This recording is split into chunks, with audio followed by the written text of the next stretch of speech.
Callen, maybe you could introduce yourself and we could get going. Absolutely. Yeah. Yeah. Yeah. So my name is Callen Schaub. I'm an abstract painter, performance artist, best known for, I guess, my viral videos. Before the pandemic, I would bring a mobile studio around the United States mostly, and also Canada. I'm from Canada. Montreal is where I live. And so I call it the arena, and it's where I demonstrate a lot of my sort of, I guess you could call it action painting or fluid painting, spin art. Those are a bunch of the buzz terms that sort of encapsulate my niche, my genre. And I've really kind of taken the performance aspect to a next level. Everything I do is done live. And I share it all. It's really about opening a conversation. I like to feel like it's not just about the art, but it's about connecting with people. And I've kind of coined what I like to call the fake art movement. Originally, the fake art idea was a response to the negative feedback that I received online. It was a blessing and a curse in that, you know, I found my success through viral video, but with that, of course, the internet being the place that it is, I got negativity as well with that. And so I sort of wanted to respond. And that's when I had my show, my debut solo show in New York called Fake Art Since '95. And it was just like, that was my personal story, but then it became this bigger thing, and it's a movement, and people are inspired, and it's really about the youth, and kind of like this anti-cyberbullying movement. Yeah, so that's kind of in full swing now. I don't know what else to talk about, but maybe you could talk about, like, when did you spin your first painting, and was your art practice always spin paintings, or did it evolve into spin painting? And when did you have that epiphany that you could do this and it would work so well on the internet? Yeah, so I guess I like the term, like, born an artist, you know. So I was born an artist. I was kind of always had a creative bone in my body and always wanted to do that path. And then, but it didn't really have I hadn't found like my spin art until university. And then I found it in university. Took a mandatory painting class, a 6-hour painting class. And the rules of like the subject matter was like, oh, you could like do whatever you want. And I'm like, okay, cool. Like, I watched everybody like pick up a paintbrush, and I'm like, okay, well, I'm gonna be different, you know. And that was my initial ideas. I was just gonna do something different, and I started to spin the canvas in the class and make a big mess, and other people started to film me.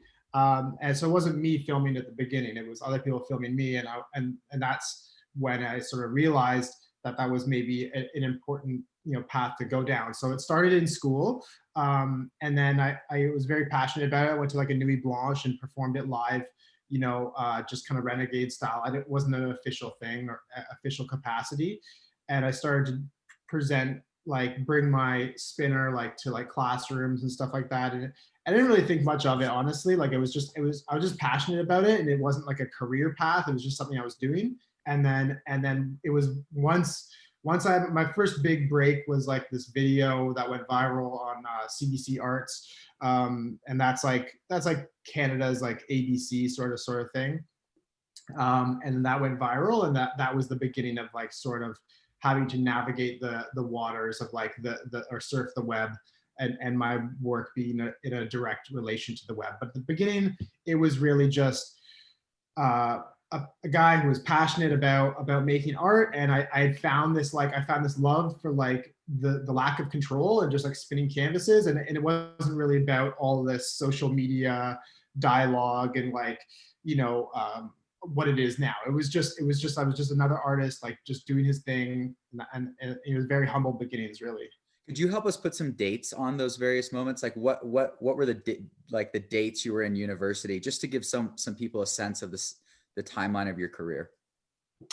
Yeah, I could try. I'm like dyslexic and bad with dates and stuff like that. So, okay, well, if it's an uncomfortable question, no problem. Like, I guess, how long have you been spinning?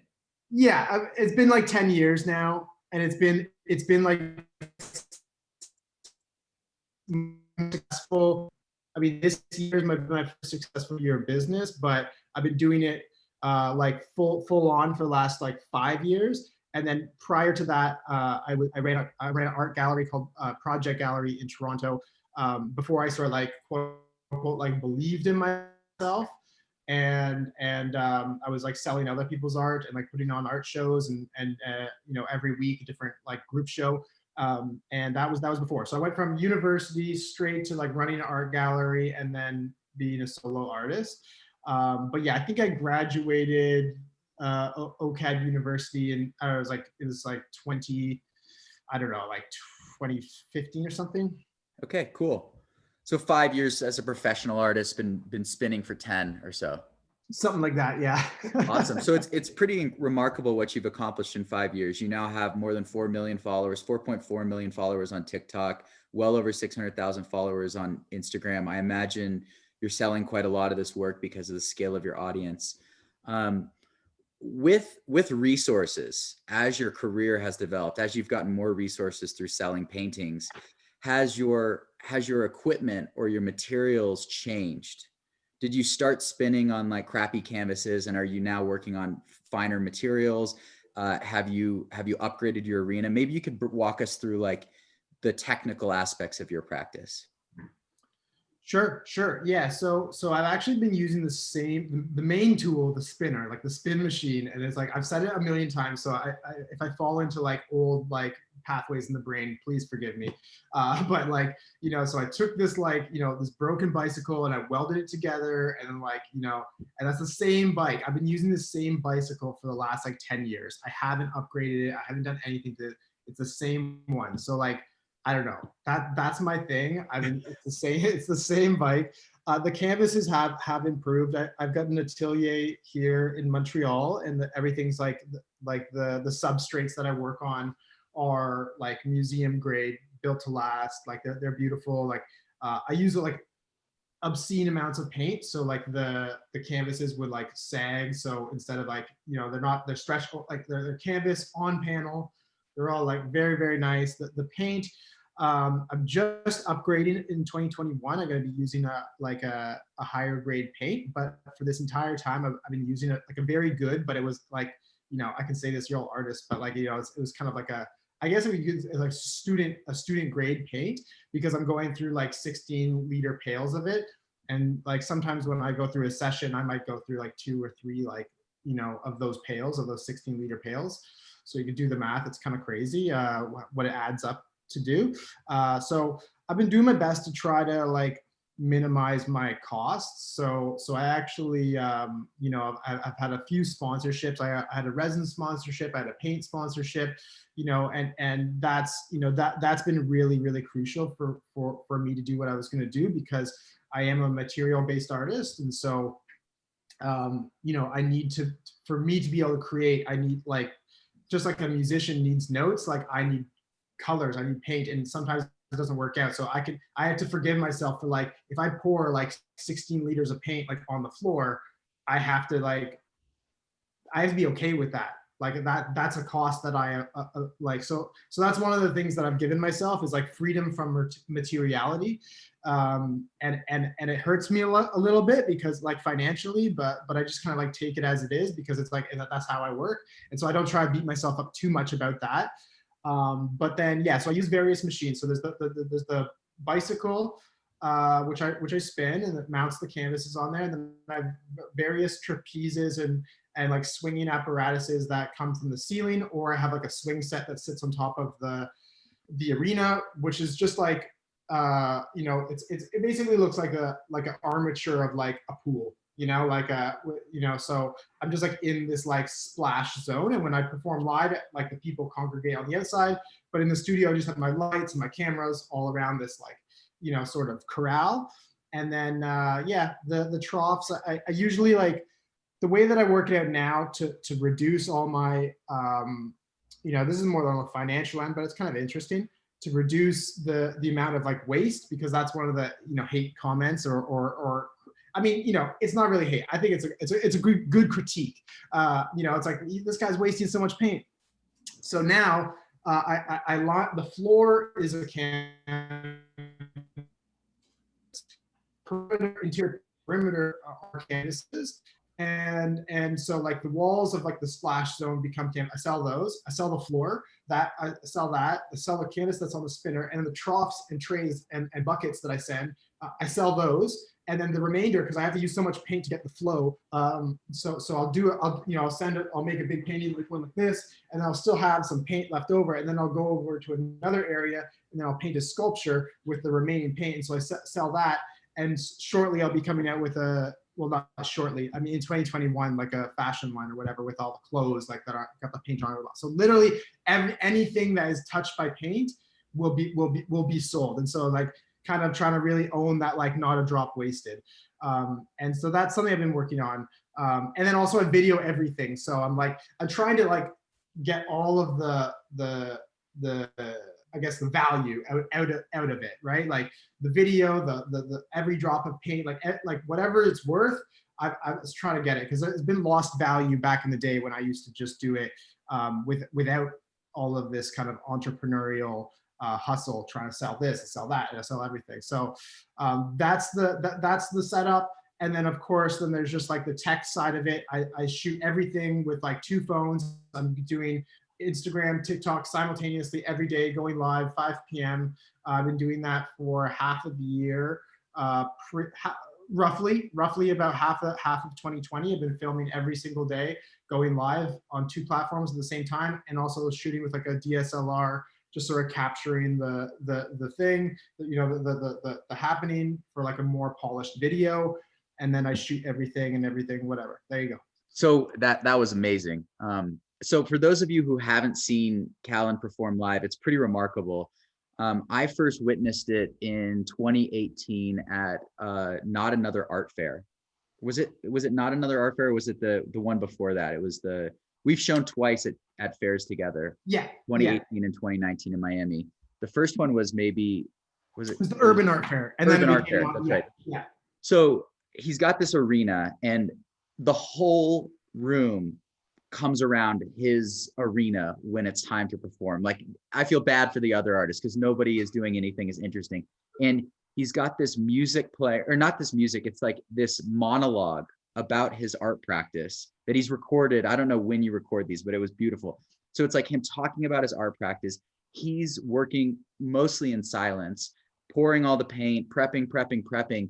And then when he gets ready to go, and I might mess this up, but you're like, all right, it's time to send it. And then like the whole crowd starts clapping, and there's like the energy is like palpable. And then he sends it, and then he might just be like, that wasn't good. So he goes over it again. So that brings us to a question that Jason asked, which is like, how do you know when a painting's done? Okay, there's a different ways to answer that, but I'm gonna give it a go. So I mean, what is a painting? I mean, I think that like life is art, life is a painting. It's a blank canvas. So in that aspect, when is it done? I mean, maybe when you die, then you finish, like that's your painting, that you've painted a life of color. But then more sort of microcosmically and more like materiality wise, like a canvas, when you know it's done. I like to call it like listening, like the inner voice. There's like a little voice inside of everyone's head, and that voice speaks to you, and the painting speaks. And it might sound crazy, like, oh, the painting's speaking, but you guys know what I'm talking about. It's like, it's a feeling, and it is a little voice. So it's like if your thoughts are too strong, like they're going to blurt out that little voice. So you kind of have to have this like inner peace and inner silence. So I try to employ that in my work. I work in silence, like just trying to like be very present. And so when I step into the arena, it's about like letting go of expectations and preconceived notions of what this should be or what it should feel like. And then the painting kind of informs me. It's like, oh, hey, I'm done now. And then I miss the mark a lot of the time. It's like, it's like maybe I'm not listening, or I'm trying to assert some other kind of idea of like, I'm creative and I'm an artist. I want to create this, like I have an idea, I want to realize it. And those are the times where I'll like sort of like I might mess it up, honestly, like it's better be what it wants to be. So it's about listening to, I think a good musician would phrase it like the music is flowing through me or something. Like there's a natural phenomenon that I'm trying to like let express itself. And if I'm doing my job correctly, then it will just like, it will inform me when it's complete. And then I'm like, okay, step back. Yeah, the precursor to that question was your work is like jazz. So you nailed it. We've got a question, a quick question. Do you have a crew that supports you? On and off. I think the main crew is like my dog Disco and my wife, girlfriend, Muse, Sparkles. That's the main crew, and we get a lot done. Other than that, I'm pretty hard to like. I can barely stand myself, so I don't know how anyone else can stand me. So I have a manager. I've got a lot of people working remotely. My manager, my PR team, like advisors in different fields and stuff like that. But like on the ground in the space, I sort of need, like, I'm a very hands-on and like cart before horse kind of person. Like I probably need a team. I could really use a team, but I don't. And that's just something I need to work on, honestly. So. You're still young. You've got plenty of time. So presumably your art has gone from, hundreds to thousands to tens of thousands of dollars in price. Mm-hmm. Can you maybe speak to what that transition looked like at each of these various price breaks, and then the types of support you needed around you, be it a gallery or collateral or whatever it is, to actually move your prices up over time, and speak to how that happened? Was it just natural? People approached you and wanted to pay you more? Was it demand? What was it that helped you kind of increase your prices over time? And where do you see your prices going even higher, and how? Okay, yeah. So we can talk about the high end or the low end. Maybe I'll start Let's with the start on low the end. low end. Let's start on the low We'll end. start there, and then we'll get to the high end. So like any artist, I don't know, I can't speak. I'll just speak from my own experience, but selling artwork for whatever I could to whomever I could. I had my first solo show in a coffee shop. My family came, and a few buddies, and I sold some little paintings about this big for $50, and that was that. Then I had in Toronto, there's like Queen Street. I went down Queen Street with my portfolio under arm, and in my early 20s, and I just went to because I'm like, oh, I sold like artwork in this coffee shop. Maybe I can do it in another coffee shop. So I hit up every single coffee shop. And one of them, this lovely lady, her name's Julie. She was like, yeah, you can show here, no commission. You sell it, you get 100%. That was huge. So then I sold my first like 4 foot by 4 foot painting for like $800. And to me at that time, it was like, wow. And what did I do? I bought a phone. So that's like, that was a big one for me. And then, so that was kind of my starting number. And then I kind of worked up from there, but it wasn't, I didn't really have a whole lot of sales, but like I did for about like 2 or 3 years. It was like, the coffee shop game. And then I would curate group shows with like all of the best contemporaries that I had in my university, OCAD University. And I would rent out spaces. And that was good, because I was not only selling other people's art, but I was selling my own art, and it was like a whole vibe, like instead of a coffee shop, we had like, play music, we get beer, and like, it was like a whole thing. So that was that. And then I had one or two, was like part of like 1 or 2 like art, like gallery shows, but that was never my scene. So I really went in a different path. I really went like, I guess, the divergent path of like the non-gallery artist. And in doing so, I sort of, I don't know, I guess I've burned some bridges, because I've had managers and I've worked with galleries, they've taken me to Miami. I've been in a booth at like Context and stuff like that. But the thing was I believed my prices were worth more than the galleries believed it, better than any gallerist that I was working with. And so maybe I haven't found the right gallerist or whatever, but that was my main issue. It was like, you know, like I had this big dome painting, and it was like, you know, the material was high, and I was like, the gallerist wanted to sell it for $10,000, and I was like, I got to sell it for like 16 US, which is like, you know, 20,000 Canadian. And so I pulled out of the gallery, and I remember the gallerist being like, okay, listen, like there's two paths here. There's the gallery path, and there's where you're going. And if you go too far, like where you're going, you don't get back into the gallery. And I think that that's the path that I'm on. And That's so also bullshit. That's the gallery trying to exert control. The reality is, if you get big enough, the galleries are going to want to talk to yeah, you. I know. So that's what I'm working on. You know, so yeah, I was just kind of working my way up, just like you know, so from the $800 to like that first, like, you know, like 1,000 or 15, that 2,000 mark, you know, 3,000, just like over the years, here and there. And then but once I had my first viral video and I had a few international sales, that was a big change.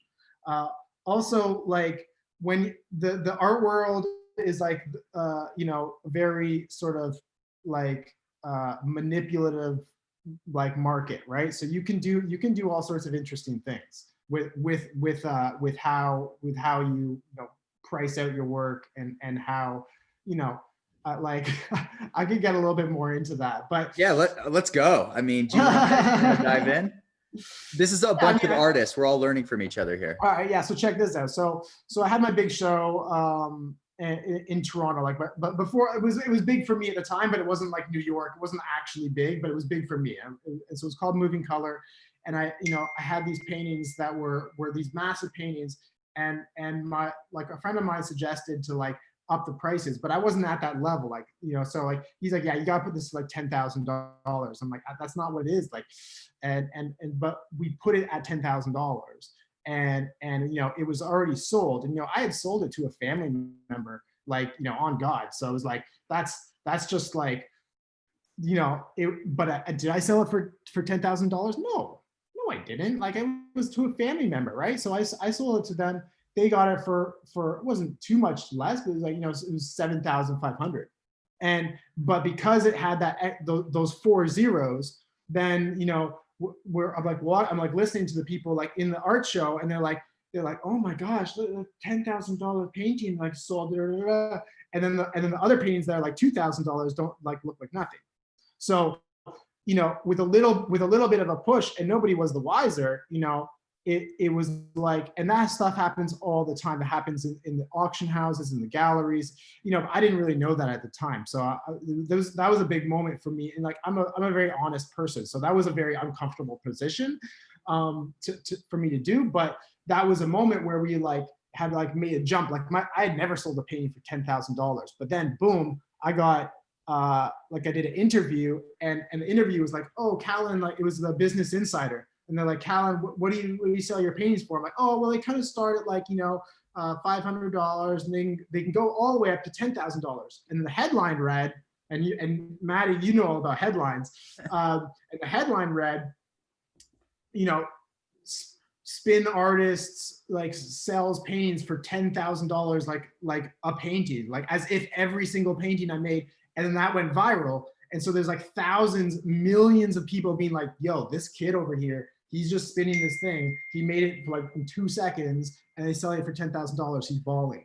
Let's talk about the haters. So with great success comes haters and imitators.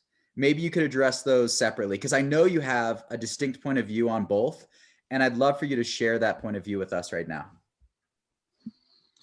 Okay, well, I will try to answer it, and forgive me for putting my hooks in, because it's just like, I've been doing this for years and years and years. So like, one of my hooks is like, is haters need love the most. And so that's a concept where I think that, you know, everyone's born an artist, and a lot of people get shut down with their creativity. So often the original troll is like your mom or your dad. And that's the person that tells you to get a real job. And you know, I didn't have that. You know, I had family. My mom's awesome, and she's a teacher, she's a librarian, and she helped me like learn with my dyslexia through school and stuff like that. And she encouraged my creative side, so I'm grateful for that. But not everyone has that, right? So when I see hate online, I'm like, it's not like it's an inconsequential thing. I mean, it's art. I mean, you just don't have to watch it, you don't have to follow it. It's not like politics or like something that's actually going to change the world. Like it's not. It's like this guy's just painting some rainbows. So it's like, if you're hating on that, you're like, my belief is that you're perhaps projecting that self projection of some sort of trauma or pain or fear or doubt or something like that. And so what I'm looking at is to like help those people. Those are my target audience, and I'm trying to, so like that's my goal, is I'm trying to like get them to a level where like they might see something, like they might not think it's art now, but perhaps if I keep on doing my work, the work that I do is to get those people to wake up. Maybe they're not woke or whatever, right? So they need help. They're the anti-artists. They're the shutdown crew. They're the negative, the cancel culture, the put down. And it's not their fault. They need help. So that's the way I like to look at it. Is to put literally put a positive spin on it, because the haters need love the most. So, and don't bully the bullies, right? Because the first thing you want to do is like your keyboard warrior. You're like, oh, you made a spelling error. All right. Like, it's like these people are just self-projecting in their own pain. And it's like, you can help them out. Like, and like they might be parents, right? Like they have kids. So it's like, like, oh, my kid could do that. Yeah, your kid could do that.